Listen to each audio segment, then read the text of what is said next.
Ya, hola a todos, bienvenidos a un nuevo ciclo de charlas del IA Lab. Hoy día tenemos a Julio Hurtado, que es alumno de doctorado de nuestro laboratorio. Y muchos lo conocen, pero para los que no lo conocen voy a hacer una pequeña introducción, una pequeña bio, como le dicen. Y Julio Hurtado estudió ingeniería en informática en la Universidad Técnica Federico Santa María. Y luego prosiguió sus estudios de posgrado en la UC como magíster en Ciencias de la Ingeniería y en ese mismo momento también se dedicó en paralelo a trabajar en un emprendimiento que facilitaba el networking entre influencers y las marcas en Instagram. En 2017, Julio decide cambiar su vida y decide perseguir el doctorado desde el magíster y se entra como alumno de Álvaro, donde ha estado trabajando en Catastrophic Forgetting ever since. Julio viene de completar su pasantía en Johns Hopkins University, y él que básicamente lo que nos va a contar hoy día, donde trabajó en proyectos para Intel. Así que, Julio, por favor, tienes todo para ti. Ya, buenísimo. Muchas gracias, Alem, por la presentación. Eh, sí, como bien dijo Alem, les voy a presentar más o menos en qué consistió mi pasantía y cuál fue como los pasos que tuve que hacer, pero yo sé que algunos tienen como muchas dudas en ese sentido, de cómo conseguir una pasantía, qué hacer, por ejemplo, para el beneficio complementario de CONICET, o ANIT en este caso, y todo eso. Y también les voy a presentar qué realicé durante la pasantía, que no tiene relación con lo que estoy trabajando en mi tesis, que, como bien dijo Alen, Catastrophic Forgetting, y que creo que también puede ser interesante presentarles lo que hice durante. Les voy a explicar entonces un poco de la universidad. Mi pasantía la hice en Johns Hopkins, en el grupo de Vision Lab de René Vidal. Les voy a presentar un poco dónde queda Baltimore. Yo sé que, o sea, creo que muchos de ustedes no saben dónde queda, yo no sabía dónde queda. Les voy a mostrar algunas fotos de la universidad y después les voy a presentar sobre el mismo proyecto. Eh, ¿Cómo partir la pasantía? Para mí, en ese sentido, fue más o menos fácil porque el contacto ya existía. Álvaro ya conocía a René, Hans hizo la pasantía con René, entonces el contacto ya existía. Ya existía, entonces básicamente Álvaro le mandó un mail a René diciendo, oye, hay un alumno que está interesado a hacer una pasantía, ¿la puede hacer contigo? Y René respondió, sí, obvio, ningún problema. Y entonces ahí yo parto todo el proceso de postular a este estatus que ellos llaman alumno visitante, que es básicamente si es que el profesor con el que vaya a hacer la pasantía te aceptó, es básicamente burocracia nomás, pero existe este estatus, entonces yo postulo como alumno visitante y ellos me aceptan y ven mi currículum y todo eso, y tengo que cumplir ciertos requisitos de idioma inglés y todo el asunto. Y lo más fácil es ya tener la prueba de inglés que te viene el doctorado dada con una nota, a mí me pedían notas sobre 7.0 creo, y si es que no cumple ese requisito, a mí me dan la opción de tener una entrevista con mi profesor, que en este caso era René, y él validaba si yo sabía o no sabía inglés. A la vez, yo tuve que postular a los beneficios complementarios de ANIT, en este caso, cambiaron el nombre, este es un trámite medio engorroso porque hay periodos donde uno puede postular. Yo tuve que postular en septiembre, si no mal recuerdo, juntando varios papeles, y los resultados me lo entregaban en febrero, o enero en realidad. Eh, el problema es que mi pasantía partía el primer día de febrero y los resultados me entregaron el último día de enero, entonces básicamente yo me enteré cuando llegué a Estados Unidos si es que me había o no me había ganado este beneficio complementario. Afortunadamente me lo gané y eso hace las cosas mucho más fáciles. ¿Por qué? Porque te entregan, aparte de tu beneficio que te entregan normalmente ANIT mensualmente, te entrega plata extra que ronda dependiendo del país al que uno vaya. Y uno alcanza a vivir, onda, yo por lo menos sin problema. Y después le voy a explicar el por qué. ¿Y por qué hacer la pasantía? Y me voy a amarrar un poquito lo que dijo la Fran la semana pasada. Yo estoy completamente de acuerdo con lo que dijo ella. Uno aprende un montón, o sea, no solo a nivel de la cantidad de cosas que uno puede aprender, que les voy a explicar más adelante, sino que uno aprende como experiencia personal y profesional lo que uno puede tener. Y más, uno ve otras visiones de grupo, o sea, si uno se queda en el IA-Lab, que es un muy buen laboratorio al final, pero si uno se queda ahí, uno tiene una sola visión de cómo se hace investigación, cómo uno se relaciona con las personas, cómo uno postula a fondo y todo eso. O sea, y yo fui al grupo René y ellos postulan a fondos, bueno, fondos internacionales, fondos nacionales de Estados Unidos. Yo participé en un grupo de DARPA, que es la Sociedad de Seguridad Nacional de Estados Unidos, y ellos postulan en diferentes fondos con empresas, con el Estado, con otras universidades, y ver esa visión también es bueno, más si es que uno después se quiere ir para afuera, ya sea a la academia o a una empresa. Te genera otra visión cómo ellos hacen investigación, y además sirve para hacer contactos, sí, sí, para que están. Que también es bueno. ¿Dónde queda Baltimore? Bueno, este es un zoom a un mapa de Estados Unidos de la costa este. Aquí queda Nueva York, aquí queda Washington DC, Baltimore queda aquí. Deben ser 40 minutos en tren de Baltimore a Washington, es muy, muy cerca. Uno puede tomar hasta un bus. Y el aeropuerto queda acá entre medio. Lamentablemente yo no pude conocer nada de esto porque, bueno, pandemia y no pude salir de la casa. Yo alcancé a estar un mes, casi 2 meses en el laboratorio hasta que, y ahí cerraron la universidad. Y ahí, bueno, me tuve que quedar encerrado en la pieza que estaba arrendando, pero igual tenía el contacto con la gente con la que estaba trabajando en la Universidad de Johns Hopkins. Pero dicen que todos los alrededores de Baltimore es muy bonito. Lamentablemente no lo puedo conocer, pero eso es lo que dicen. Más haciendo un poco más de zoom, Baltimore es, como pueden ver, en la slide anterior, es toda una bahía, está lo que se llama la bahía de Chesapeake, y Baltimore tiene una costa muy bonita. De ahí les voy a mostrar un par de fotos. Este es el campus de Johns Hopkins de Homewood, que es donde está todo lo que es ingeniería, medicina está parte de medicina está aquí, parte de medicina está en otra parte. Y Baltimore en sí es muy chico, es una ciudad que ellos llaman mediana, no es una ciudad segura, por eso es barata. De hecho, es una de las ciudades más inseguras de Estados Unidos. Pero todo lo que tiene que ver como alrededor de este campus es bien seguro.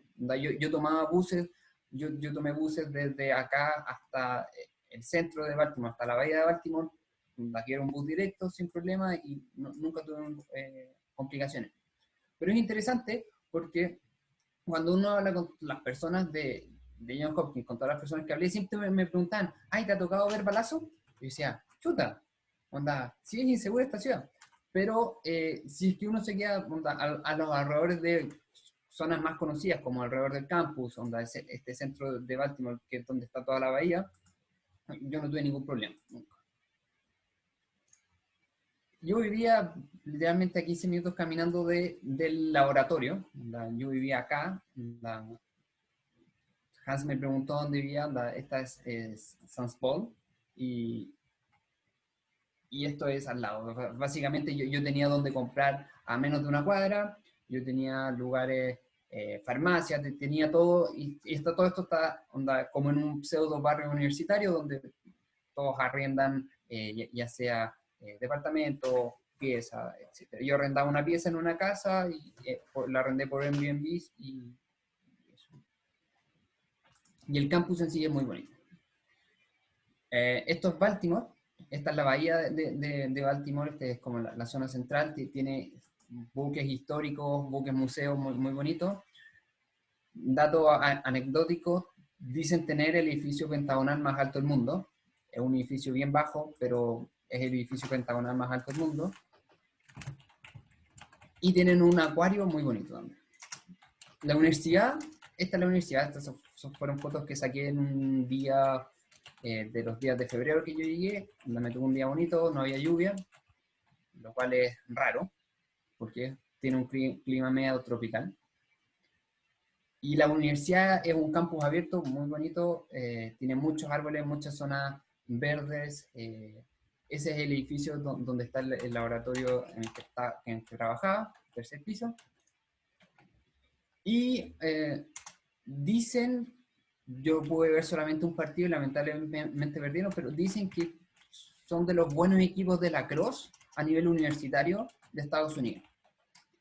Yo nunca había visto lacrosse, no sé si es que un equipo es bueno o malo, vi un partido y lamentablemente perdieron, pero dicen que tienen uno de los mejores equipos universitarios a nivel de lacrosse, así que es algo que uno se puede orgullecer.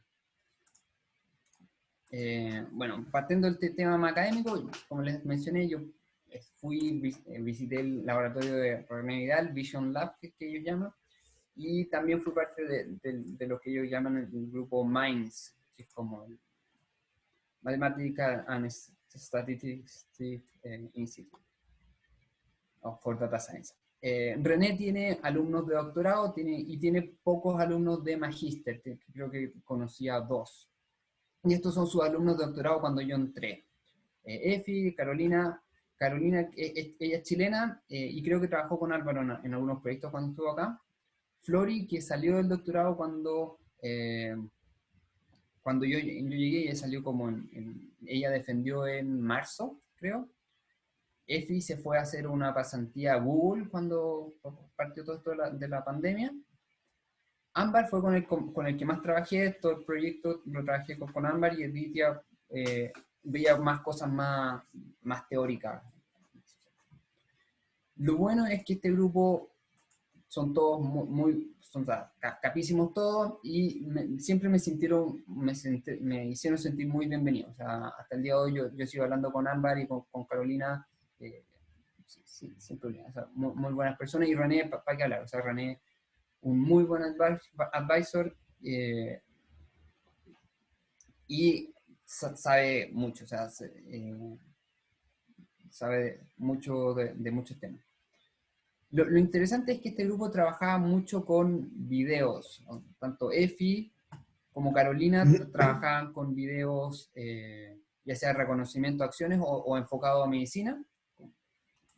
Flori trabajó con una mezcla entre medicina, mecánica y computación.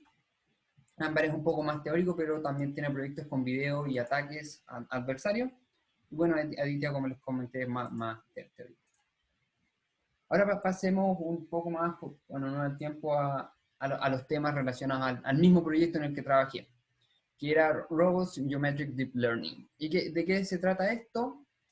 Básicamente es ver cómo se comportan distintos modelos que trabajan con input en base a grafos, o sea, Graph Neural Networks, y cómo se comportan cuando nosotros los atacamos con ataques adversarios. Salud, Álvaro, creo. Disculpa.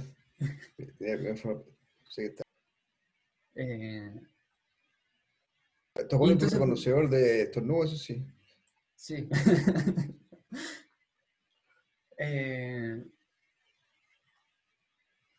Ya, entonces como les decía, la idea es ver cómo se comportan distintos tipos de modelos con distintos datasets cuando nosotros les aplicamos distintos tipos de ataques adversarios. ¿Por qué este proyecto? Porque ataque adversario es algo relativamente nuevo y que no se ha hecho mucho en modelos de grafo. De hecho, ellos partieron con este proyecto, o plantearon este proyecto a principios del año pasado, el 2019, y en esos entonces había muy pocos trabajos que habían hecho ataques adversarios a redes de grafos, como Graph Neural Networks per se, y menos habían hecho estudios de cómo hacer defensas a estos modelos.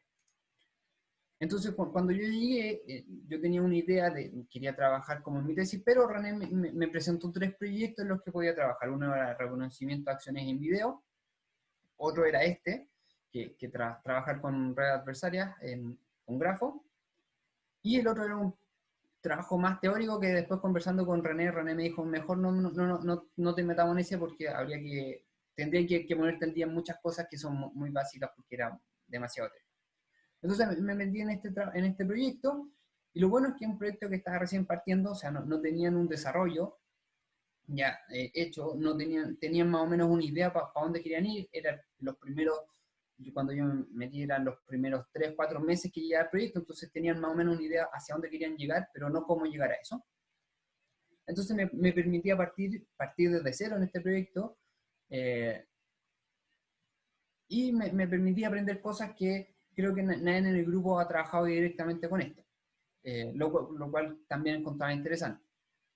¿Por qué? Porque me permite ver qué significa atacar un modelo, cómo vamos a atacar un modelo, cómo podemos robustecer un modelo ante estos tipos de ataques, diferentes tipos de ataques, y estudiar por qué baja el rendimiento al final. Y es algo que también nos puede interesar a nosotros en el sentido de cómo podemos lograr una mejor generalización.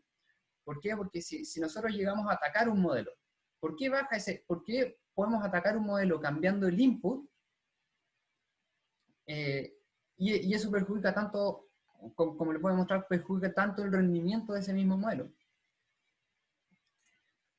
Entonces, la motivación era esa. Entrando un poquito más, son las GNNs, que son Graph Neural Networks, son modelos que buscan aprender en base a representaciones a partir de donde el input es un graph. ¿Dónde podemos encontrar esto? En redes sociales, donde tenemos distintos usuarios conectados por distintas relaciones, ya sea yo sigo a tal persona, persona sigue a otras personas. Clasificación de proteínas, donde distintas proteínas tienen distintas conexiones entre ellas. Point clouds, donde después les voy a mostrar un ejemplo, donde tenemos nube de puntos que se pueden conectar de diferentes formas para hacer objetos, para hacer diferentes escenas. Y así podemos seguir, o sea, las cantidad de aplicaciones donde se pueden encontrar Graph Neural Networks son muchas, y las tareas también pueden ser muchas. Por ejemplo, existen estas dos que son las más grandes, que puede ser Graph Classification, donde tenemos un grafo y nosotros queremos clasificar directamente ese grafo. Por ejemplo, en Point Clouds tenemos una nube de puntos que representan un grafo y nosotros queremos representar qué objeto es ese grafo. O sea, qué objeto representa la nube de puntos. O en otra tarea donde puede ser Node Classification, donde nosotros vamos a clasificar cada uno de los nodos. Por ejemplo, esto se puede ver, por ejemplo, en redes sociales, donde nosotros queremos clasificar a qué grupo de usuarios pertenece un usuario en base a la relación que tiene a sus vecinos. Y eso lo hace interesante en el punto de vista de que nosotros podemos atacar o defender. ¿Y qué es un ataque? Un ataque es una perturbación que se le puede hacer a un input. Bueno, hay diferentes tipos de ataques, yo me voy a concentrar en este y por temas de tiempo, pero este tipo de ataque significa hacer pequeñas perturbaciones que después vamos a entrar en detalle, pero que tienen que ser imperceptibles a una persona, y son perturbaciones que se hace a este input para generar que el mismo modelo que antes clasificaba de manera correcta, clasifique de manera incorrecta este input.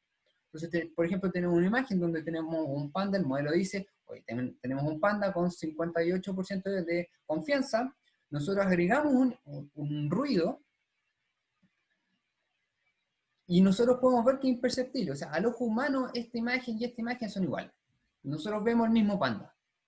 Pero después el modelo dice, oye, yo con 99% de confianza digo que es un gibbon. Un gibbon es un tipo de mono. Entonces, si digo, atacando esta imagen, no modificándola tanto perceptiblemente al ojo humano, yo puedo generar un nuevo ejemplo completamente diferente para el modelo, pero no para el humano. Y eso es lo interesante. Y eso lo podemos aplicar como Graph Neural Networks, al final, como en grafos.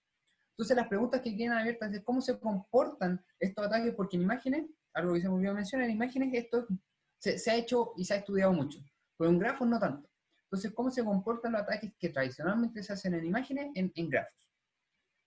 ¿Qué restricciones razonables podemos hacer a los ataques? Porque es diferente atacar como una imagen cuando el input es parecido, entonces perceptualmente es parecido, a atacar un nodo. Porque si yo ataco un nodo, por ejemplo, y eso es una persona, eso es perceptible para un ojo humano que yo cambié a una persona en un grafo, en una red social.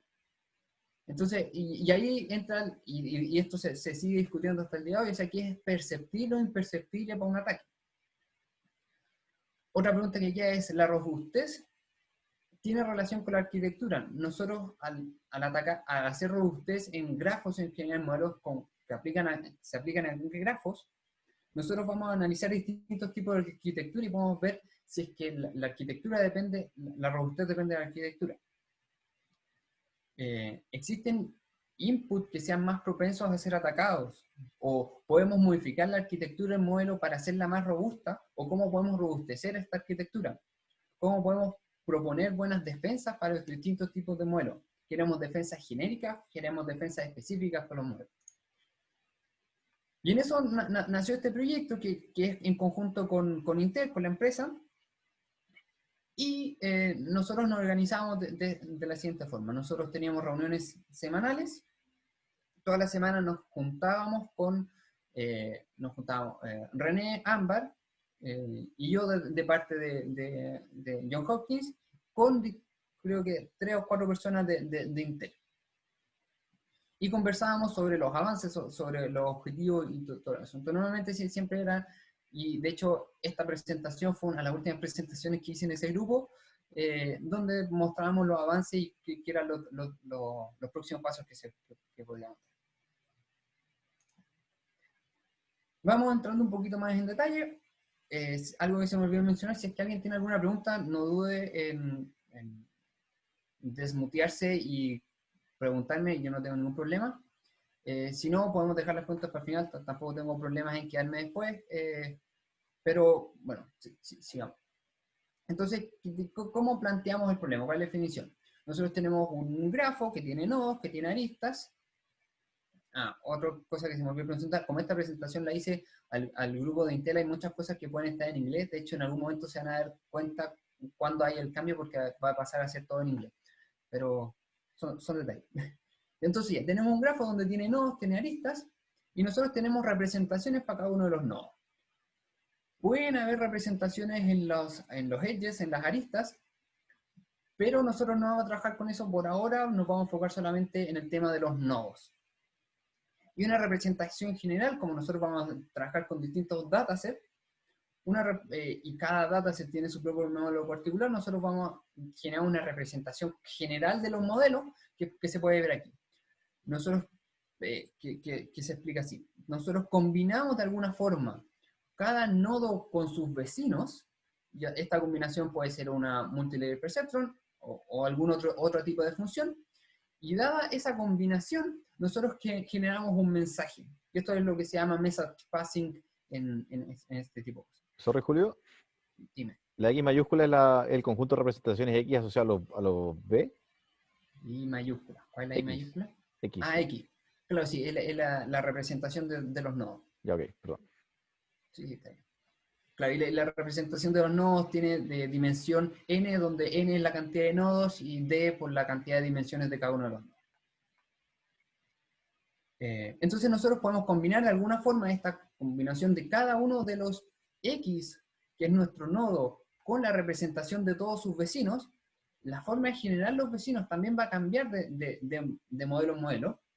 Y dada la combinación, nosotros generamos este mensaje, y nosotros, dado este mensaje, nosotros actualizamos la representación de nuestro nodo principal, dado una función de agregación. Nuestra función de agregación puede ser una sumatoria, puede ser un max boolean, puede ser muchas cosas. También puede ser otra cosa. En este caso lo representamos con eso. ¿Y cuál es el objetivo de estos ataques? Dado nosotros tenemos una función de minimización, ¿no es cierto? O esto puede ser una función de cualquier tipo de función. Y nosotros buscamos minimizar, dada nuestra función de pérdida L, nosotros buscamos minimizar la diferencia que existe entre la predicción con nuestro valor del ground truth. Y eso lo minimizamos para cada uno de los grafos que nosotros tenemos. Y esa es cómo minimizamos tradicionalmente un problema. Pero nuestro objetivo al atacar, nosotros buscamos maximizar la función de pérdida, dado al cambiar nuestro grafo de input. Entonces, dado que nosotros cómo cambiamos nuestro input para maximizar nuestra función de pérdida, nuestra misma función de pérdida, dado que nosotros ya entrenamos, aquí un paréntesis, hay muchos tipos de ataques, nosotros nos vamos a enfocar en ataques que se hacen después del entrenamiento, entonces por eso vamos a trabajar con un teta óptimo, o un teta ya entrenado. Entonces, ¿cómo buscamos, cierra de paréntesis? Entonces, ¿cómo buscamos encontrar un nuevo input que maximice, o cómo buscamos modificar con pequeñas perturbaciones nuestro input para, para maximizar nuestra función de pérdida. Y vamos a empezar a acelerar un poquito porque me he atrasado, pero estos son distintos tipos de ataques tradicionales que se han hecho en imágenes, por ejemplo. Entonces, buscando el gradiente en el input, o sea, buscando el gradiente en el grafo, en el input, nosotros podemos sumarle una perturbación que nosotros reducimos en base a nuestro épsilon, a un épsilon que es nuestro budget. Y dado esta perturbación, nosotros se la podemos sumar para generar nuestro input adversario. Y existe otra función que es PID, que es muy parecido, pero es como de forma iterativa. Y esto es solamente un paso de iteración. Entonces, al final, es cómo encontramos este ruido, para que no sea un ruido aleatorio, de la mejor forma que maximice nuestra función de pérdida para confundir lo más posible a nuestro clasificador, a nuestro modelo. Entonces, partimos por lo básico. Dado que un proyecto estaba partiendo, partimos cómo extendemos estos ataques que se hacen a imágenes, cómo se extienden a grafos. En este caso particular, a los nodos del grafo. Y un problema que nosotros tenemos es cómo podemos perturbar para que sean pequeñas perturbaciones imperceptibles a una persona. Porque si nosotros atacamos un grafo, y nosotros atacamos todos los nodos del grafo, eso va a ser perceptible a una persona, porque si se imaginan en una red social, y nosotros atacamos a cada una de las personas, claramente se va a ver una diferencia. En cambio, si nosotros atacamos, no sé, a una persona en particular que nosotros sabemos que puede ser un bot, por ejemplo, entonces ese bot da lo mismo, siempre va a ser diferente, pero está conectado a otras personas en ese grafo, nosotros podemos hacer que la perturbación a ese bot afecte a sus vecinos, y dado que una Graph Neural Network funciona de manera como incremental, cada uno de esos vecinos también va a perturbar al resto de sus vecinos. Entonces, nosotros buscamos dos cosas particularmente, o sea, tres cosas. Uno, buscamos encontrar cuál es la cantidad máxima de nodos que nosotros podemos atacar para que esto siga siendo imperceptible. Siempre de manera sumar, o sea, nosotros tenemos que encontrar nuestro n, que es la perturbación que nosotros queríamos agregar a nuestro grafo X. ¿Cuál es la cantidad de nodos máximo que nosotros podemos atacar? ¿Cuál es el upper bound? En este caso, nuestro epsilon, ¿qué tanto podemos atacar un nodo? Y por último, ¿cuánto de las características de ese nodo nosotros podemos atacar? Van a existir tipos de datasets donde nosotros vamos a poder atacar todas las características y en otro caso solamente algunas. Y eso depende netamente del problema que nosotros estamos resolviendo. Más en detalle, uno de los datasets que nosotros usamos es ModelNet 40, que es un dataset de point cloud como en 3D, donde cada nodo es representado por un punto en la nube. Nosotros vamos a tener 1024 puntos y nosotros queremos encontrar, y en este caso vamos a, nosotros vamos a atacar un porcentaje de los nodos del grafo con un épsilon diferente, vamos a probar diferentes tipos de épsilon, pero vamos a atacar las tres dimensiones. ¿Por qué? Porque 3 ya es suficientemente chico. Nosotros vamos a usar un modelo ya establecido, que es el Dynamic Graph CNN, y la particularidad que tiene este modelo es que en cada capa del modelo, ellos encuentran los vecinos correspondientes a cada nodo. ¿Por qué? Porque en ModelNet no existe una relación de arista, sino que ellos tienen que crear su propia vecindad. ¿Y cómo crean la vecindad? Ellos dicen básicamente, encontramos los vecinos más cercanos de la representación actual del nodo en cada capa. Y así encuentran los vecinos. Y de esto obtuvimos resultados, o sea, bueno, tuvimos varias iteraciones, yo les estoy mostrando el resultado bonito. Después de varias semanas o meses, encontramos estos resultados. Y dijimos, ok, si nosotros perturbamos 0, tenemos 0% de pérdida en el accuracy, lo cual está bien. Si nosotros atacamos uno de los nodos, nosotros podemos llegar a tener un 8% de crecimiento en el accuracy. O sea, imagínense esto, nosotros tenemos 1024 nodos, atacamos solamente uno, eso quiere decir que nosotros movemos de alguna forma solamente un nodo de los 1024 Y ya con eso, el modelo decrece solamente un 8%. Ahí está demostrando qué tan robusto o no robusto es este modelo. Y así es que nos vamos al extremo y queremos, no sé, y decimos, ok, ¿qué pasa si atacamos 100 de los 1024 nodos?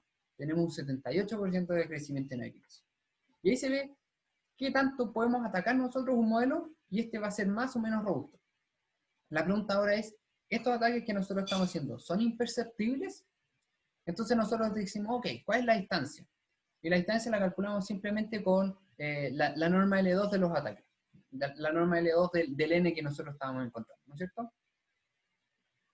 Pero este no nos dice nada, entonces nosotros vamos a ver y decimos, ok, si nosotros tomamos esta columna que tenemos acá, tomamos una iteración, un epsilon de 0.05, nosotros vemos esto.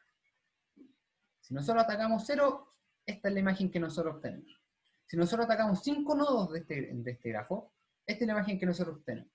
Si se pueden dar cuenta, hay un solo nodo que nosotros podemos ver que es como que se está moviendo.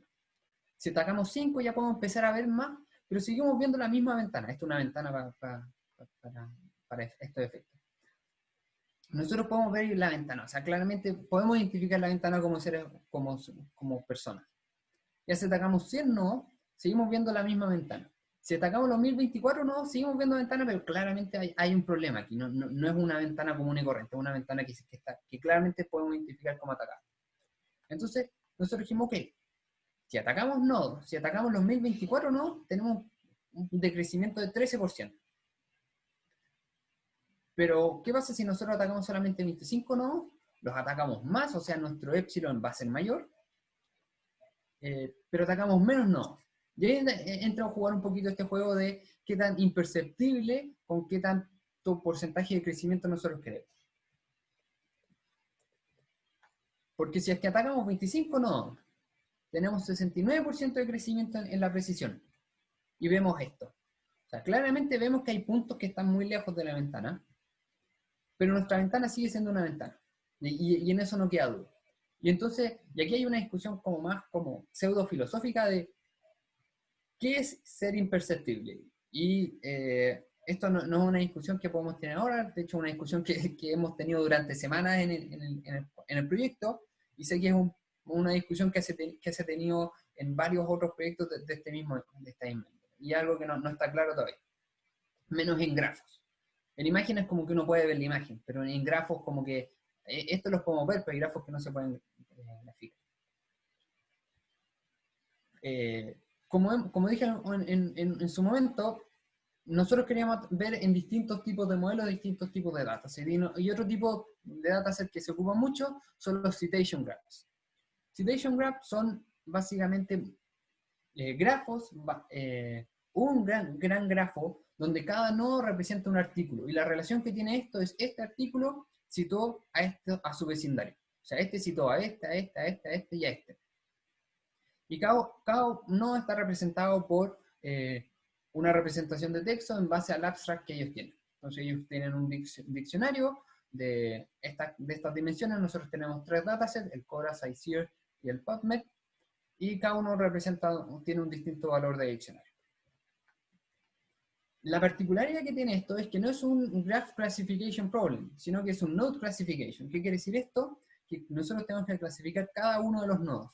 Y como tenemos un gran grafo, esto se transforma en algo, en semi-supervised learning. ¿Por qué? Porque nosotros tenemos que dividir este gran grafo, lo dividimos en 10% para train, 10% de validación y el resto para test. Y nosotros en entrenamiento tenemos acceso a todo el grafo, pero solamente tenemos acceso a los labels del set de entrenamiento. Entonces entrenamos con los labels del set de entrenamiento, pero tenemos acceso a la información de todo el grafo. Y por eso es semi-supervised learning al final, porque dado que tenemos nodos que no tenemos labels, pero igual podemos usar la información de ellos. ¿Por qué? Porque es parte del vecindario. Entonces imagínense que estos nodos azules es nuestro set de entrenamiento, los amarillos son nuestra validación y los verdes son nuestros set de test. Al entrenar este nodo, con este nodo que tenemos acá, igual este nodo va a actualizar su información con todo su vecindario. Eso quiere decir con los verdes, con los amarillos, y si tuviéramos azules, con los azules. Otra característica importante que tiene esto es que su representación no es continua. ¿Qué quiere decir eso? Que sus valores no son un valor continuo entre 0 y 1, sino que son ceros o 1, es un valor binario. Y como estos ataques que normalmente nosotros tenemos actúan sobre valores continuos, nosotros tenemos que encontrar una forma de hacer que estos ataques funcionen a estos valores discretos. La forma que encontramos, bastante simple, dijimos, ok, si es que una característica de un nodo va a ser cambiado, cambiémoslo completamente. ¿Cómo hacemos esto? Y aquí entra a jugar un poquito esto que tenemos acá, ¿no es cierto? Queremos ver cuántos nodos, qué porcentaje de nodos queremos atacar, con cuánta fuerza nosotros queremos atacar esos nodos, y cuáles son las características de cada uno de los nodos que nosotros queremos atacar. Y aquí entra a jugar eso, ¿por qué? Porque ya nosotros no vamos a atacar todas las características como el dataset anterior, sino que vamos a atacar un porcentaje de características, y esas características las vamos a decir, ok, si tú eres un 1 va a ser un 0, y si eres un 0 va a ser un 1. Y estos son los resultados que obtuvimos. ¿Qué nos dice esto? En el dataset de Quora, al atacar solamente un nodo, no hay cambio. O sea, nosotros podemos cambiar todas las características de ese nodo y el accuracy no va a decrecer. Si atacamos el 10%, 5%, no recuerdo bien, creo que el 10% de los nodos, y atacamos solamente una característica de esos nodos, ya la precisión baja mucho. Y vamos a ver la tabla que se puede ver más. Si nosotros atacamos el 10%, por ejemplo, y atacamos el 1% de las características de ese 10%, el accuracy decrece en un 7%. Y así lo podemos hacer decrecer hasta un casi 100%. ¿Qué nos dice esto? Que estos modelos de grafos, que trabajan con grafos, no son robustos a ataques, claramente. O sea, este decrecimiento lo demuestra. Y eso lo podemos ver con distintos datasets. Y lo podemos ver con estos ataques que están acá. Y después nos vamos a la método. Y entonces, y eso también lo vemos con SciCIA y con PUB. Entonces ya tenemos 4 datasets que nos dicen, ok, atacar estos tipos de modelos que utilizan estos tipos de datos no son robustos. ¿Cómo lo podemos robustecer? Y ya a este punto tenemos un ataque novedoso, o sea, estos ataques no se han usado antes, o no de la forma que nosotros lo hemos usado. Entonces, es algo relativamente novedoso en el área de adversarial attacks on graphs. Y ahora, pero nuestra motivación es ir un poco más allá. ¿Cómo podemos encontrar algo, o cómo podemos robustecer estos modelos para que no sufran tanto? O sea, que no bajen un 80%, no nos sirve, o si es que queremos algo más imperceptible, que no bajen un 20, un 60%, porque eso ya nos perjudica mucho, más si es que consideramos que esto, por ejemplo, se usa en clasificación de usuarios en redes sociales, o en cosas que se usan como muy tangiblemente en aplicaciones reales, y que puede ser atacado. O sea, existen estudios donde los ataques que se realizan en redes sociales, al crear bots con distintas relaciones con distintas personas reales, al modificar personas, o sea, si yo tengo un bot que está relacionado, yo puedo modificar ese bot, y otros tipos de ataques más que no están. Entonces, ahí nos pusimos a pensar, oye, ya, ¿cómo funciona un ataque en este tipo de modelos? ¿No es cierto? Porque si nosotros tenemos un nodo, y este nodo se actualiza en base a sus vecinos, o sea, si es que yo ataco este nodo que está acá, y no ataco este nodo, igual el ataque se va a expandir en el grafo, porque primero va a pasar a este, después va a pasar a este, que es un vecino de este, entonces el ataque se expande de nodo a nodo. Y por eso vemos que al atacar muy pocos nodos, igual alcanzamos casi un 50% de crecimiento en el accuracy. Porque el ataque se expande por la forma que está hecho este sistema de message passing que les expliqué anteriormente. Entonces la pregunta es, ¿cómo nosotros podemos hacer que este nodo encuentre o diga, ok, yo tengo un nodo que normalmente no está relacionado a los nodos que normalmente me llegan? ¿Por qué? Porque como son vecindarios, tienen que estar relacionados de alguna forma. Es muy raro que si es que una persona sigue, no sé, vamos a poner un ejemplo absurdo, pues si una persona sigue a puros cantantes y de repente llega alguien que es un cocinero, claramente el cocinero es el que es el outlier aquí. Entonces yo puedo identificar, oye, esa persona que es un cocinero es raro. ¿Por qué me pasa información? ¿O por qué me pasa la importancia de información de esa persona que está ahí? Es de igual importancia que el resto de todos los artistas que son, no sé, cantantes. Y es ahí donde nace ese, oye, encontremos una forma de poder identificar cuándo un nodo ha sido atacado para que el peso de ese mensaje que me transmite a mí no sea tan importante. Y ahí propusimos este método de defensa que es similar a un método de defensa que publicaron en Archive como en junio, entonces como muy parecido, pero igual tenemos diferencias, lo cual es bueno. Pero es básicamente decir, ok, dado dos representaciones de nodo, donde son estas nodo U y nuestros nodos B, que son todos los vecindarios de los nodos, ¿cierto? Encontremos un mecanismo de distancia, un mecanismo que nos diga, ok, cuando un nodo efectivamente es atacado con respecto al vecindario.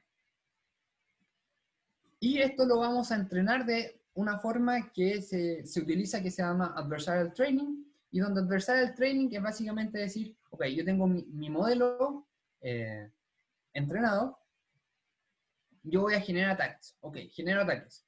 Con esos ataques, yo digo, ok, yo sé cuál es el verdadero ground truth de esos ataques, y yo sé que la modificación del input no fue tanto. Entonces voy a reentrenar mi modelo con esos ataques, pero con el ground truth verdadero, no con el ground truth que estoy prediciendo. Entonces reentreno mi modelo con esos ataques, con esos ataques adversarios.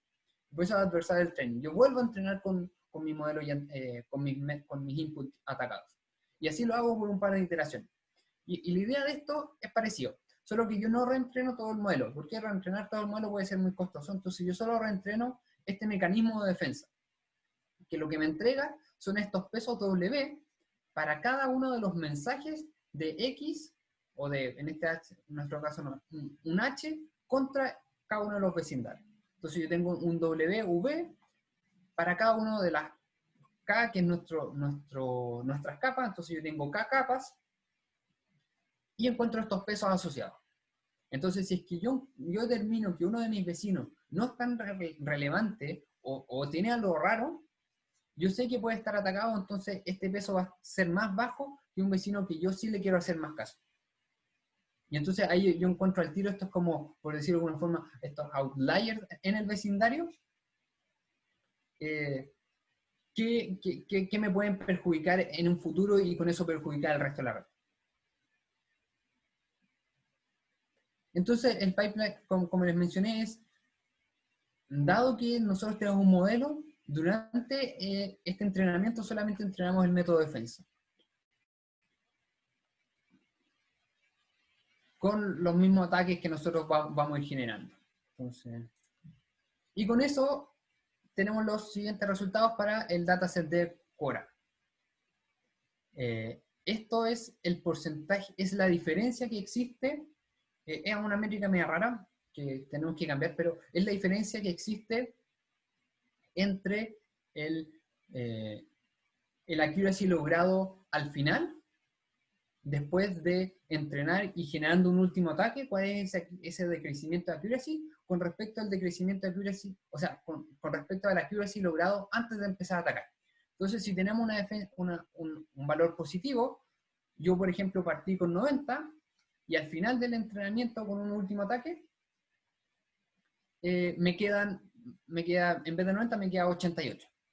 Y así. Y este resultado positivo quiere decir que subimos en la accuracy. Entonces nosotros, al agregar este mecanismo de defensa, nosotros vamos a mejorar nuestra accuracy al final del entrenamiento. Incluso atacando los datos. Lo cual es fantástico. O sea, nosotros mejoramos el rendimiento. Y esto es con una sola pasada. Tenemos que seguir haciendo experimentos para encontrar una media y una desviación estándar. Pero viendo estos resultados nos da esperanza de decir, oye, nuestro mecanismo de defensa funciona mucho mejor que adversarial training. Y no tenemos que entrenar todo el modelo, sino que tenemos que entrenar parte del modelo. pero la desventaja es que solamente tenemos que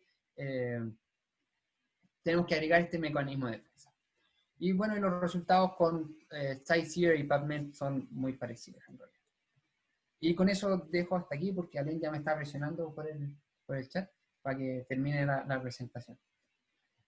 No sé si alguien tiene alguna pregunta con respecto a esto o con lo que presenté al principio con respecto a la pasantía y eso.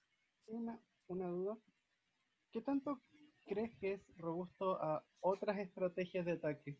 ¿O qué tan específico a la estrategia que ustedes vieron es el método de defensa que tiene? Ya, esa es una muy buena pregunta. ¿Por qué? Porque son cosas que se hacen normalmente. O sea, no es el enfoque de esta investigación, pero son cosas que sí se prueban. O sea, ver qué tan efectivo es este método de defensa, si es que nosotros lo entrenamos con este tipo de ataque, ¿qué pasa cuando lo atacamos con otros tipos de ataque? No sé, es algo que ellos como onda, Intel, John Hopkins, Ambar y alguien más tienen pensado hacerlo, pero dado el objetivo para cerrar la pasantía no lo vimos, pero es algo que ellos tienen pensado hacer.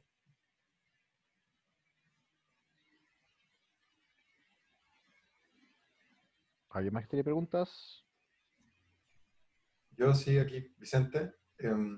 Hola, Julio. Hola. Las aplicaciones de esto en la vida real, por ejemplo, uno ve, en el caso de una imagen, por ejemplo, el panda que mostraste. ¿Esto pasa realmente? O sea, uno ve cosas atacadas. En el caso de imágenes, lo que se hace, o sea, por lo que vi, yo no vi mucho de aplicaciones. Nos enfocamos más en tratar de resolverlo como un punto de vista más como teórico, pero en el tema de aplicaciones, lo que sí vi, creo que ellos en imágenes se aplica mucho para temas de autos autónomos. ¿Por qué? Porque si es que yo cambio levemente, y cambiar levemente me refiero a, en vez de, por ejemplo, tener un disco pare, yo le pongo no sé, un sticker al disco pare, eso puede ser un tipo de ataque. O sea, ¿qué tipo de sticker yo le puedo pegar al disco pare para que el auto autónomo no lo reconozca? Eso puede llegar a ser un tipo de ataque.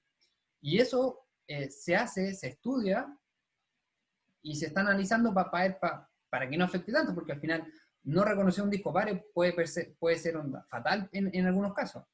Y tal como ese pueden existir otros tipos de aplicaciones de esa misma índole. Ya, bueno, gracias. Yo también tengo dos preguntas, Julio. En uno de los gráficos en que mostráis la baja de accuracy dado el porcentaje de features que atacaban, ustedes al atacar los features, como que al principio del experimento decían, ya, vamos a atacar estos features, y de ahí en adelante siempre atacan los mismos features, o los iban cambiando durante el entrenamiento. Eh, O probaron con distintos experimentos con distintos features atacados en Tú ese te referías a este porcentaje. gráfico acá, ¿no es cierto?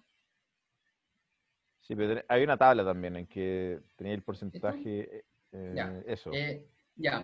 Aquí lo que se hace, no lo expliqué también, pero lo que se hace es, nosotros entrenamos el modelo y lo que se hace es que se realiza solamente un ataque adversario.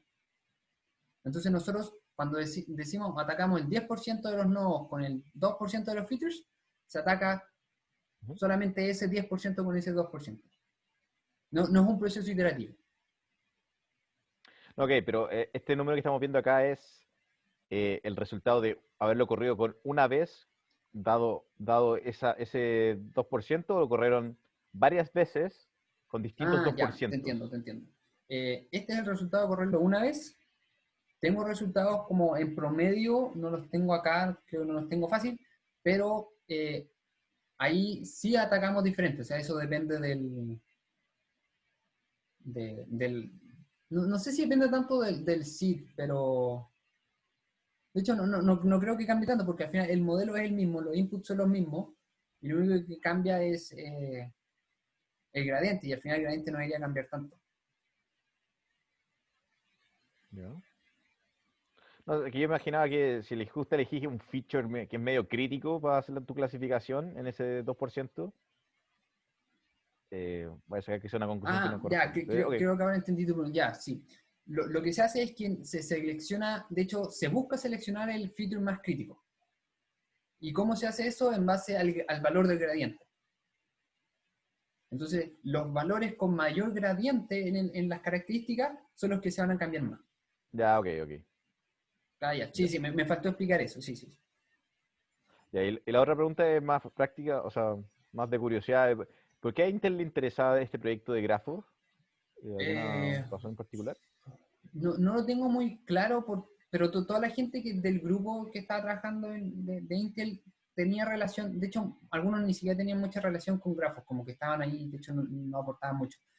Pero lo que sí es que uno, el más interesado, era que quería ver el tema de grafos con Point Cloud para tratar de aplicarlo a autos autónomos, porque muchos autos autónomos usan esta tecnología de generar Point Cloud para hacer la visualización, o para generar como Ya, esto. ok, Cómo ok. particularmente no lo tengo claro, pero esa es la idea. Y al final Intel se ponía con plata y me imagino que con infraestructura, pero no lo expliqué, pero igual el Vision Lab en el que está trabajando tiene un buen servidor. Súper, muchas gracias, Julio. No sé si alguien más tiene alguna pregunta con respecto a esto o lo anterior.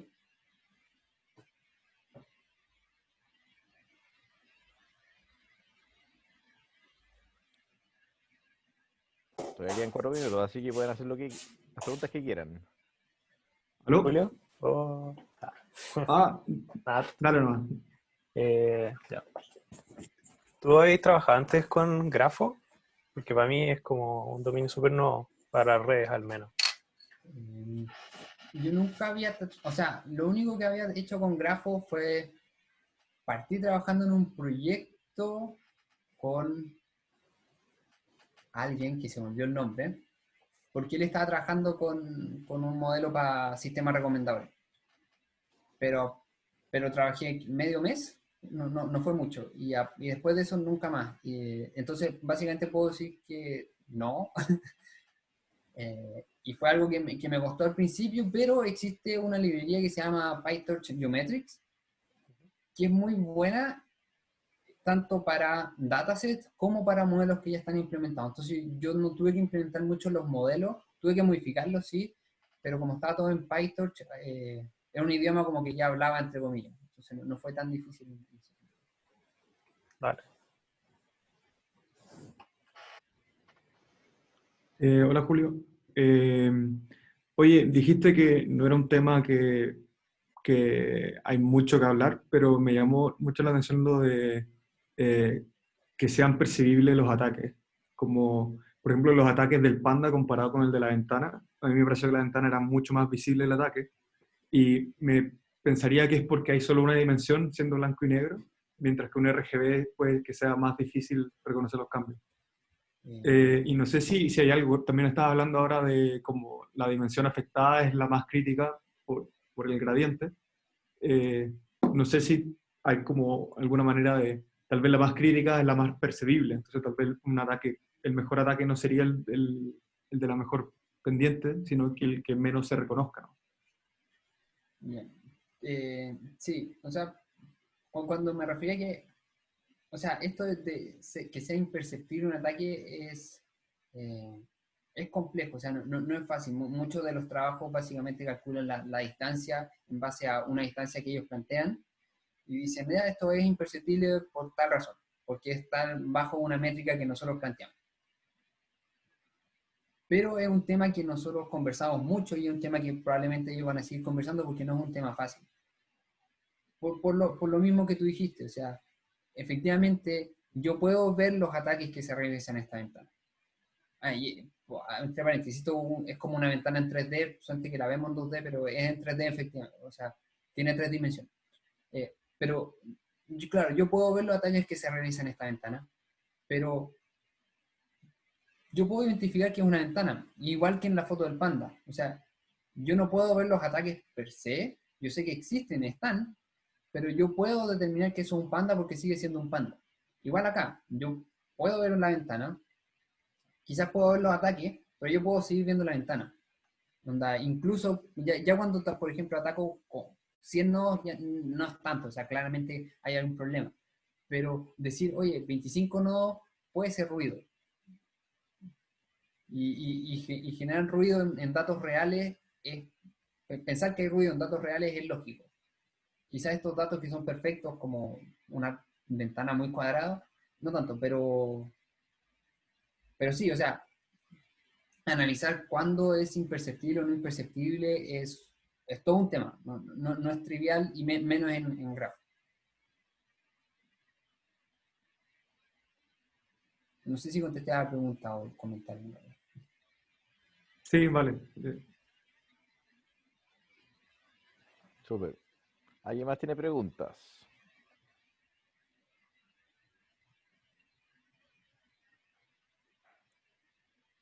Bueno, si no hay más preguntas, entonces se nos queda agradecerle mucho a Julio por la presentación que hizo, que estuvo muy buena. Y los invito a todos a que nos juntemos la próxima semana para ver otra maravillosa presentación, espero. Bueno, muchas gracias, Ale. Gracias, Julio.